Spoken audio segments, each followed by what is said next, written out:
What?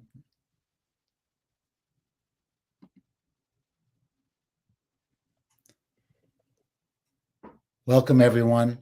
My name is Steve Stein, and you are welcome and invited. You are welcome, and we're excited to have you here today.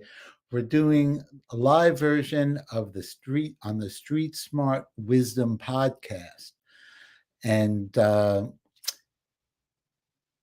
it's something we've talked about doing for a while, that I've thought about, and having different topics or different authors. As you know, I'm also the founder of Better Listen.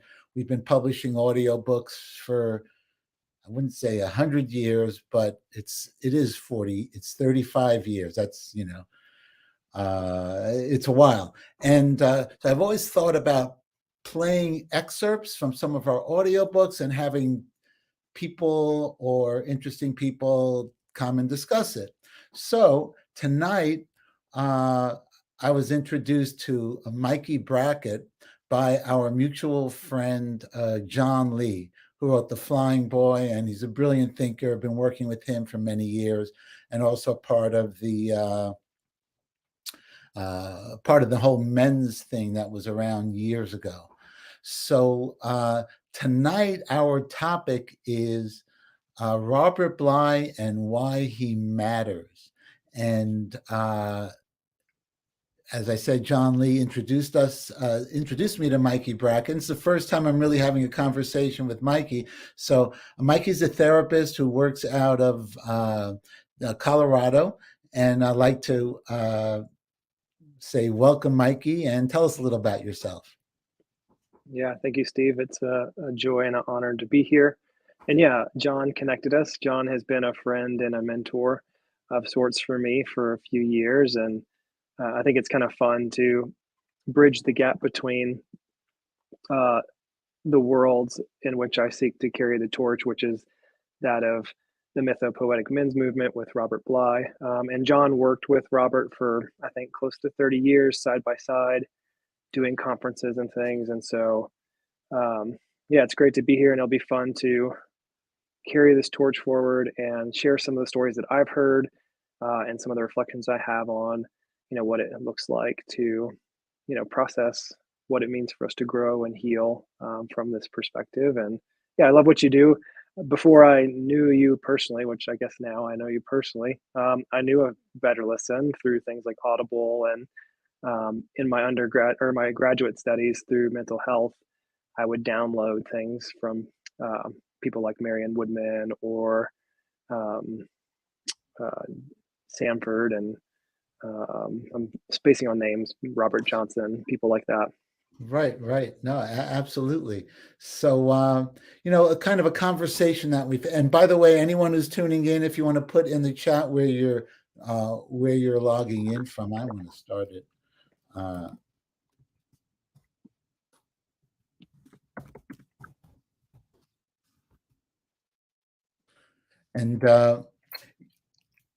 So yeah, I've been doing this a while, and one of the conversations that have kind of been happening somewhat recently is, and I like the way Mikey says it, carry the torch.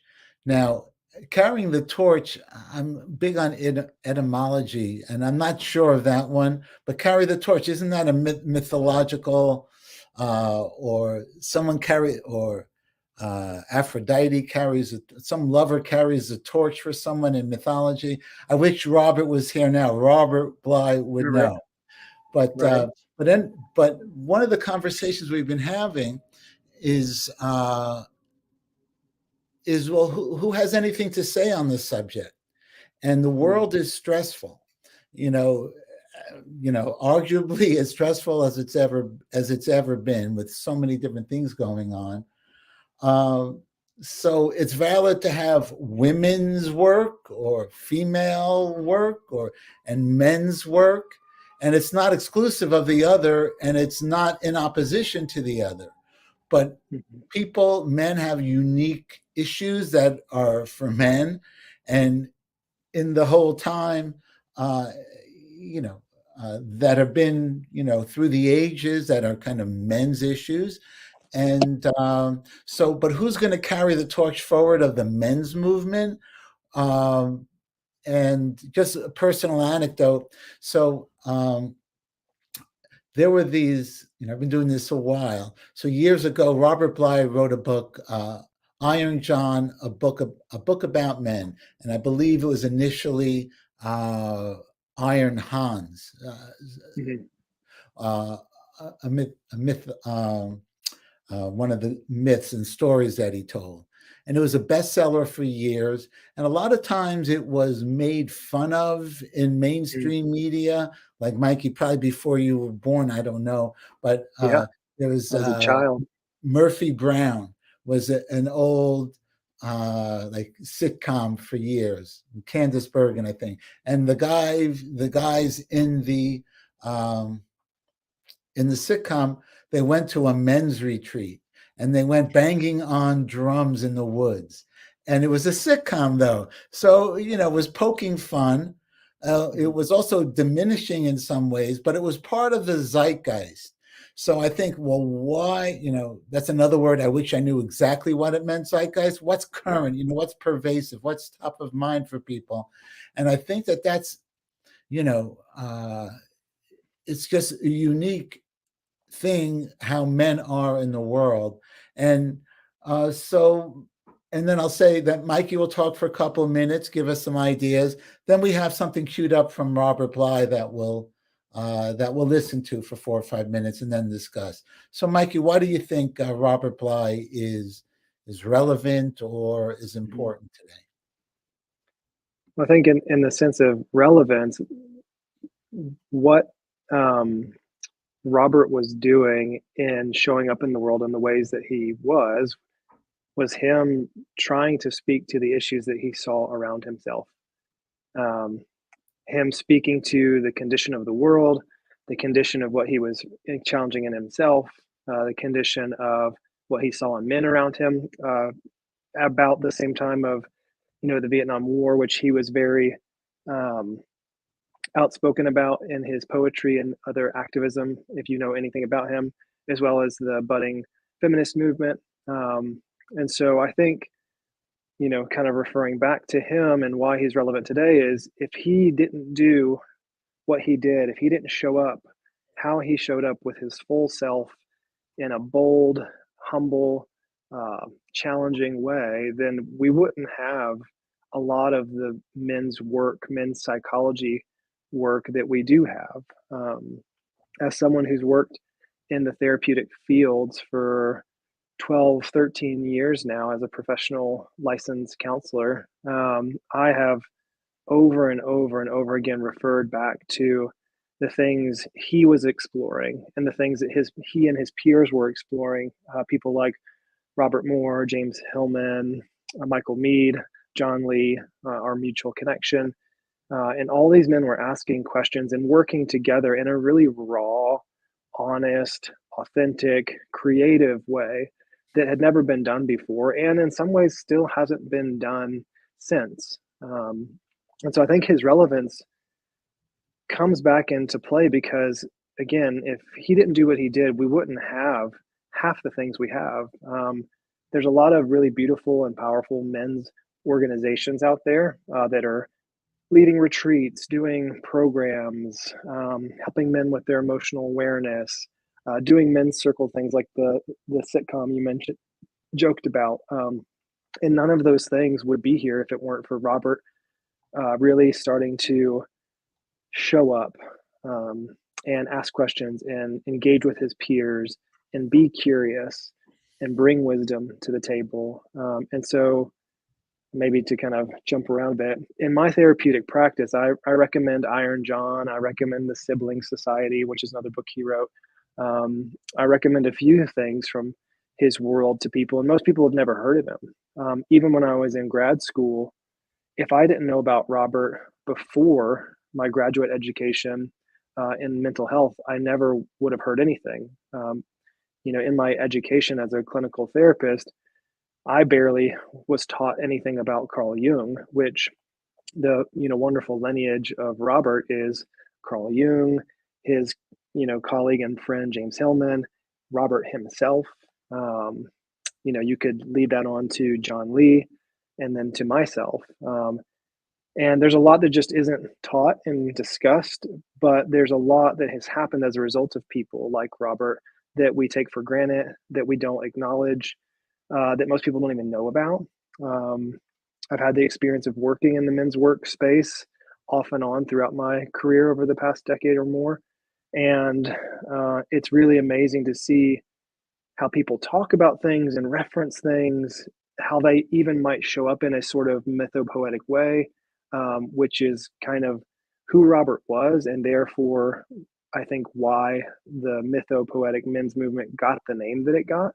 Um, and so it's really interesting to see that most people have never read Iron John. They don't know about what he was doing as well as he and his colleagues, and the deeper concepts that they were getting at to try and bring about real, genuine, radical change have been a bit lost. And I think that's a part, again, of why it's relevant today is we have to go back to the beginning, see where this came from, see what they were doing, and like I said earlier, pick up the torch a bit and carry it forward because, Robert, as I'm sure you know, later in his life developed a form of dementia and wasn't able to continue working and doing the things he was doing. And as a result, he passed just, I guess it was about a year and a half ago now. And for some reason, even though there's been a lot of really wonderful things done in the men's workspace, I know people personally that are a part of really amazing organizations. Most of them don't know anything about Robert, and they therefore have lost touch with the fire that was started with people like Robert. And it seems to me, in the ways in which I've engaged in men's work, in the ways that I've led it, in the ways that I've worked with people who are also leading it, that there's something missing. And I think in order for us to really step forward into the healing space and the growth space, especially in the men's workspace, we've got to go back and acknowledge what were the questions that were being asked, how are they being handled, and what can we do to continue moving that forward, and not just get lost in this individualistic, overly concerned with personal gains type of process that ends up happening in some of the men's workspaces. Right. And it's so interesting that you don't I mean, he was on the bestseller list, New York Times bestseller list for 3 or 4 years, 2, 3, 4, 5 years off and on. So it was really, he struck a chord. And just from my personal, so I started recording him when I was, God, it's a long time ago, 35, 40 years ago. Yeah. When, and a little fun fact, the first audiobook, our core business is Better Listen, which is betterlisten.com. And we publish, and we've been recording for decades, luminaries. And everywhere I recorded Joseph Campbell, I recorded Linus Pauling, I've recorded Gloria Steinem, Bly, but the first audio title, we have 400 or 500 audio titles now, but the first one I produced, I think it was, pretty sure it was The Human Shadow with Robert. And I edited that on reel-to-reel tape with a razor blade. And that was before there was a hard drive. And then the next one, I did 3 or 4 like that, and tape hiss was a problem. And, and Robert's levels were a problem. But so it's like, but what makes it, I think it's important, I think it's important. I have 2 boys, 18 and 20. And just a 2 quick phenomenon that, I've noticed is, so when I was in college, I was a writer. That was part of what I studied, writing and theater and poetry. And then I graduated at 20. And then it wasn't until I was 25, 26, 27, recording Robert and Michael Mead and James Hillman and a lot of those men's conferences and they started reading poetry, that I gave myself permission to enjoy poetry again. And that was my world. I mean, that was kind of my therapy going through, the trauma in my childhood, whatever. But so it kind of gave me permission to enjoy poetry and to get the passion behind it. Because at that point, a 25-year-old, the passion was in drinking a beer or some drug or chasing a girl or whatever, it was. But poetry wasn't cool. And that was, in the woods or where I went to college. It wasn't like part of the real world, get real. So that was one of the things. It kind of gave me permission to, do soul work or look at things that kind of fed me. And it's interesting because it's fed me in a way that was healthy as compared to, going to a kegger in college or something like that. Everything like my dad said, everything in moderation is fine, whatever. But that was one thing that I noticed personally. And the other thing is, I recorded a lot of the men's conferences, and one of the ones that I did was when the Vietnam War Memorial came out, which I guess was in the 90s, and it was in a space with 1,000 men. It was like in DC, and I think at that point it was in history the most men only in one place. But one thing that I noticed is that, and this wasn't men against women at all. It was not about that. But it did have to do with, there's a certain kind of safety if you're with only men to be vulnerable. If you're with a woman, you either whatever, the voices in your head. And we're going to play a part. I think I have it queued up where Robert talks about the voices in your head. We're going to play some audio in a second. But those are the two things that personally, were relevant to me growing up and doing all this stuff. And so anything to say to that, or should we just play the clip? Yeah, I mean, I would say, even though I wasn't there in person for a lot of the things like you experienced in some of the early men's conferences, listening to the audios, just finding Iron John at a younger teenage age, it fed me as well. And it has continued to. And I think the power of that is, Robert was going deeper than I think anyone ever had before. And it wasn't just about men and their emotions and men and their this and men and their that. It was like, yeah, the context is men, the experience is men, the shared camaraderie is around men's issues and how to grow and show up in the world as healed men so that wars and all the crazy capitalistic things don't continue. But the deeper thread was soul and what it means to be human, and how do we go after that, and how do we speak to that and help people, get some tangible, real, creative ideas around how to exist in this world. And they were asking, phenomenal questions. Like, I mean, obviously, Hillman studied with Jung, and Robert, he graduated from Harvard, correct? Yeah, he graduated from Harvard, and he won the National Book Award of Poetry. Yeah. For poetry. Yeah. So it's like these guys were deep, heavy, sophisticated thinkers, and they brought that into the work in a way that I believe was very nourishing, and not just another academic pursuit that landed in really powerful ways for people like myself and you. So one of the things you're saying is, so the whole raison d'etre, the reason why I do this is take our tagline for WisdomFeed Plus is our new community that we're building for wellness and mindfulness, and I think we're going to add a soul corner to it, as mind, body, spirit, soul, or something like that.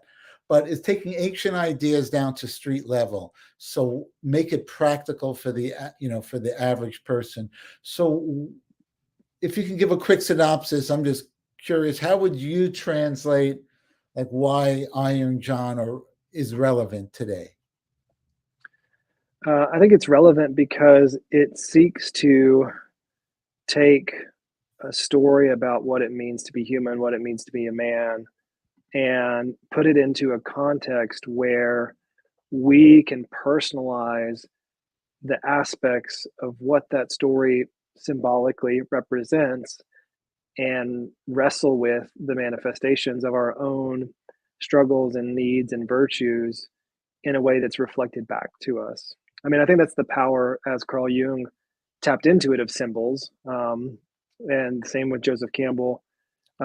This symbolic nature of being, this mythological way of being, really allows a lot of freedom and exploration, as well as a lot of insight and wisdom that we can gain in our own personal journeys.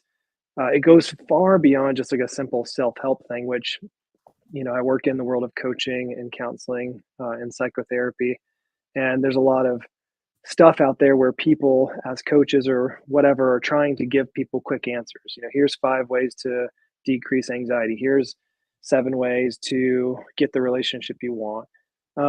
And we dumb these things down because we're nervous or we're insecure or whatever. And the power of something like Iron John is it doesn't dumb anything down, and it actually doesn't even really try to come up with answers. It just takes the raw, human experience that was downloaded into a myth and translated through generations and generations and generations, and says, well, what is this story telling us? And how can we look at how this story is giving us deep human wisdom about what this means for us and how we can live differently, and what the path is on some way to live as a full person in this world, a full soulful person. How do we wrestle with family dynamics? How do we wrestle with personal dynamics? How do we wrestle with physical, issues, what it means to have a body, to wrestle with relational issues and romance and all these things. And, you know, even though Iron Hans or Iron John is just one myth of many that have to do with, men's journeys and paths, there's something about how Robert translates it and communicates it that really, I think, helps it apply to so many people even now. It's probably one of the number one, if not the number one book I recommend, especially to my male clients. Every male client I think I've ever worked with, I recommend they read it. And everyone gets something out of it. Some things don't land, whether it be because of language or they're maybe just not as mythologically oriented in themselves. Maybe they're a little bit more rational. But there's not one person, I think, that's really wanting to grow and heal and show up in the world in a healthy way that hasn't gotten something out of it. And so I think the story itself carries a lot of weight. And if we can open ourselves up to the power of myth, the power of story, the power of these ancient human narratives, we can maybe find nuggets for ourselves that will help us through the chaotic times that we live in. Amen, brother. No, that's cool. And it is, and one of the things I loved about the men's work back in the day were that it was deep context and content being spoken about, but it was also self-deprecating. It wasn't so high and mighty that, what's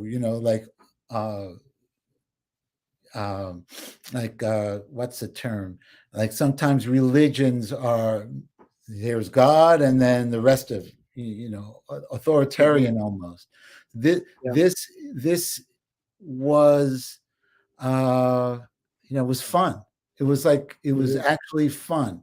And then you got to, and through that fun, you get to open up and look at, the shadow or the, what's going on underneath it, which is just another way in. But I think it's relevant and important. So I want to play a little part of what stories do we need?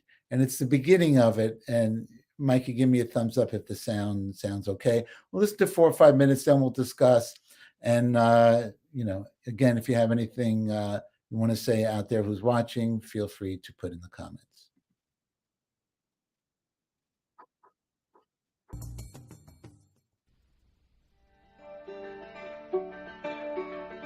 talking about mythology today. And mythology moves towards the soul in the same way that philosophy moves towards the brain. In fact, I think Joe Campbell said the other day is, all philosophy is a frozen form of mythology. And if you really love a philosopher, then try to recognize the philosopher as being philosophy as being a kind of an ice over the water on which you can walk. And that's nice. But try to go below and see what the water's doing down there. And in that case, he believes that every philosophical idea has a mythological image underneath it. Including all those ones of Heraclitus and all of that. They come out of centuries of wild mythological imagery. So the first point I want to make is that mythology is connected to the soul.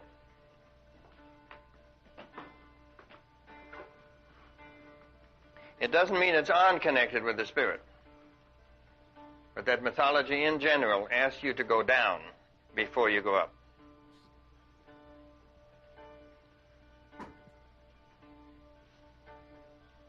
We'll have an example of that because I'll do a story this morning. And the second thing you would say is that mythology is connected with inner figures.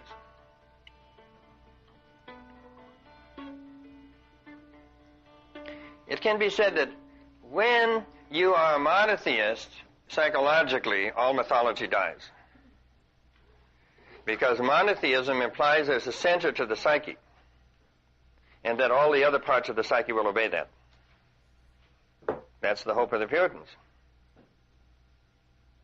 If you decide that you're not going to tell a lie, everyone inside will obey. Like hell. That's why New Year's Eve resolutions are only good until about 5 minutes to 12 that night.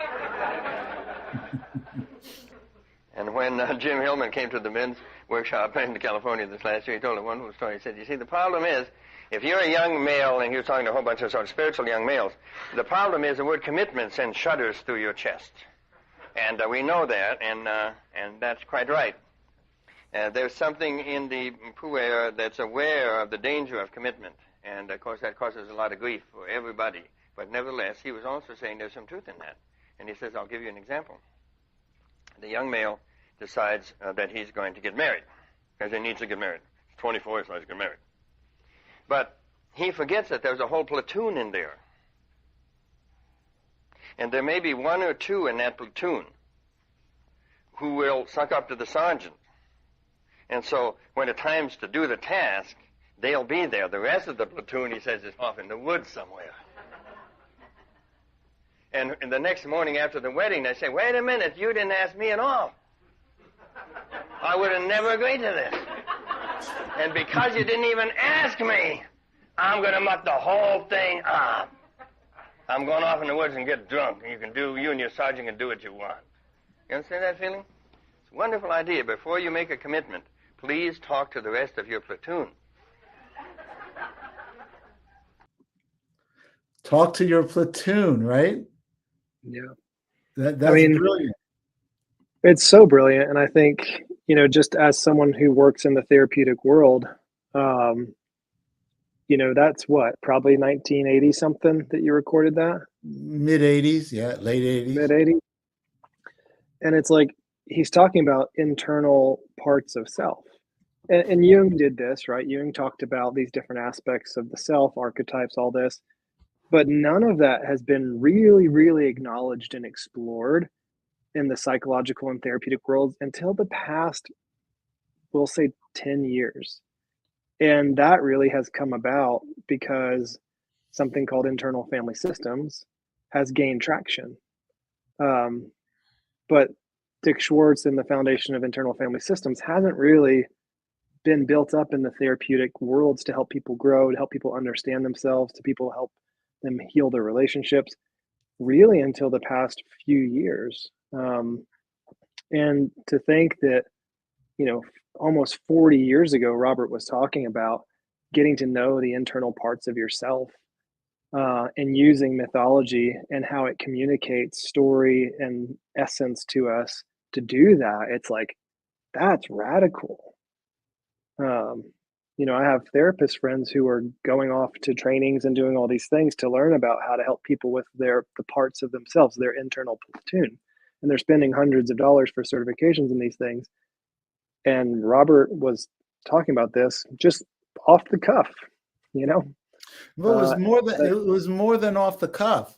And what's Yeah. interesting, so I think one of the themes, or when you're listening to storytelling, or someone tell a myth or mythology, a telling of a mythological tale, that all of the characters in the story are in you, so that's the platoon, and the voices in your head. And I think that is, well, also I might have to give you a congratulations, because I believe you just got married very recently. So mazel tov, as they say.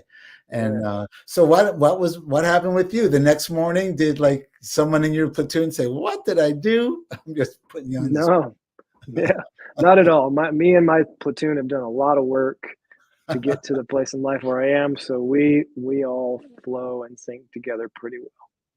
I love that. No, I love that. Yeah. So, and the voices in your head, or self-talk, I think those could all be like your inner platoon, taking over or hijacking. Right. Yeah. And I think you had mentioned this earlier, that one of your first recordings with Robert was about, the human shadow. And that's a part of it too, right? Is we have all these different parts of us that are conscious and all these other parts that are unconscious.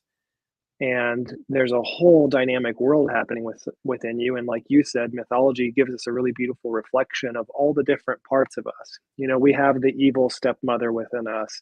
We have the crazy drunken platoon leader. We have the knight in shining armor. We have the little child who loses the golden ball. You have all this who's like, just meek and all that stuff. Yeah, we have it all. And to be able to have something like the work that Robert did give you permission to like lean into that and it not be weird is really powerful. And it was pretty weird. I have to say, it was weird. But the fact that it wasn't like holier than thou, that Robert was the first person to, kid himself that, my platoon this, or my platoon, that he wasn't perfect. And it was weird, but it was kind of like a role play with yourself. And you got to kind of look at different dimensions of, the platoon, the voices in your head. And further on in this, and this is from What Stories Do We Need, the little piece that I played. If anyone wants, you can put in the comments, or if you're watching the recording or any of this, I'll put a link to it. But it's a story of the lindworm, is one of the story. It was a full one-day seminar we recorded. And he talks about taking off layers of like a skin, taking off layers, almost like a snake taking off layers, and excruciating pain. And he screams and hollers, and it's like it's theater, So, and once there's a story, everyone wants to hear a good story, So, and I love the way he started his telling was, "We're leaving our time now." We're leaving the time where I have to go on a Zoom for the PTA, or I have to write this check for the garbage company. So we're leaving the mundane and going into a place where shit happens, where, and it's, you don't have to be stoned. You don't have to be tripping. You don't have, and it's just sober, but it's a fantasy at the same time. So I think that's where, just it's like the alchemy. Hillman talks a lot. Jung talks about alchemy. And I think that's where the 1 + 1 could equal 3. So I'm excited that John Lee introduced me to you, and this is our first conversation on the topic. So I think this is good stuff. And, I hope people who watching live or watch the recording. This is a podcast, so this will be on this. The Street Smart Wisdom is the name of our podcast, the Street Smart Wisdom Podcast. So this will be up in a couple of weeks. But so anything else or other thoughts that you have to share on the subject? Yeah, I think the final thing, since we're talking about Robert, is if you haven't read anything, check it out. Check out all the things that Steve offers through Better Listen. Give yourself space to process it. Again, Robert was kind of known as being the main guy that started what was called the mythopoetic men's movement. And one of the most profound things I think that's cool about that is, that title sounds weird, right? It's like, what in the world's the mythopoetic men's movement? But I think the beauty of what that translates to is Robert just showed up as who he was, disarming with screaming and making crazy sounds while giving a talk about a story. If you read any kind of eulogy type things post his death, people will talk about his crazy hair and his big presence and his weird vests. And, he just showed up with who he was, which was a poet, but also an academic, a man who cared deeply about his family, a failed farmer. He talks a lot about that in some of his stuff. He just showed up honestly, and his willingness to be kind, to be intentional, to fight for what was right, to show up in the world in a different, more authentic way, getting outside of the machine of our consumeristic world and capitalistic world. That in and of itself was mythopoetic. And I think for all of us, he's a really beautiful example of what it means to show up with all of who you are. And I think he really led the way by being the most full version of himself that he could be, and unassumingly inviting all of us in to do that as well. And I think that's a huge salve that so many of us need, is to feel like we have permission to be ourselves in all the quirky, weird, and brilliant ways that we can. And I think Robert was one of the most profound models of that I've seen in my life. Nice. Excellent. And Mikey, how can people find you? Yeah, so my website is my name. So it's mikeybrackett.com. You can find information about my therapeutic services and whatnot there. And then I use Instagram primarily to interface with the whole social media world. And that Instagram handle is mikey.brackett. So just my name with a period in between the two, my surname and my first name. So it's easy to find me there. I'm usually on there a little bit every day, either reposting things, sharing thoughts, doing things like this. I do lives with people. So if anyone's interested in talking more about this stuff, about going down other rabbit holes, which I love to do, you can find me those ways. I've also done a bit of podcast interviews in the past. So if you go to any podcast platform and type in my name, you'll probably find a handful. And again, if any of that sparks interest, or something feels encouraging to you, or you want me to collaborate with you on anything, I'd be happy to do that. Yeah. Cool. And just a reminder, this is brought to you by WisdomFeed Plus. It's a new mindfulness, wellness, body, mind, spirit, and soul community. And we'll drop a link on the post for that. So thanks everyone who's watching live, who watched the recordings, and listening to the podcast. And we will catch you next time. Thanks so much, Mike. I really enjoyed that. Yeah, thanks, Steve.